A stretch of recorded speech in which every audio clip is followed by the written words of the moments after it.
he made a lot of comments, but are these comments consistent with actions that we've seen so far?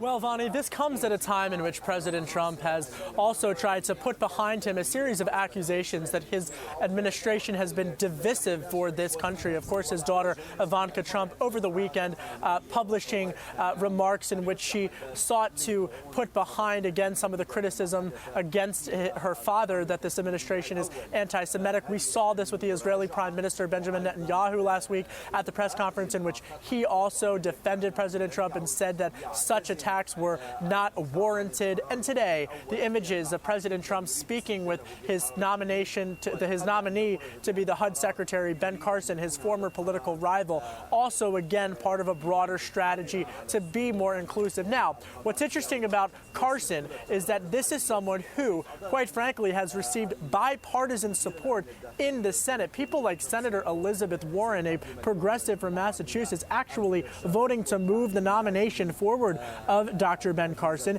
He is someone who will, of course, have a great deal of influence when it comes to housing policy, including, of course, regulating the financial housing policy of how Fannie Mae and Freddie Mac influence urban areas. We're also awaiting a revised immigration order, Kevin. Is that still coming? What are you hearing?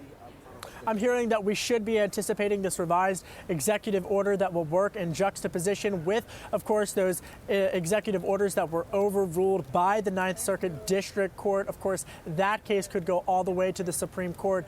My understanding, according to the sources that I'm speaking with inside of the White House, is that we can anticipate those executive orders to come sometime this week. Now, whether or not that only launches a new legal battle remains to be seen. But clearly, when we're talking about this message of inclusion that the White House is trying to put forward, clearly this issue on the immigration front has been incredibly divisive, not only amongst Democrats and Republicans, but also from the business community. Top businesses in Silicon Valley vehemently opposed to this. Okay.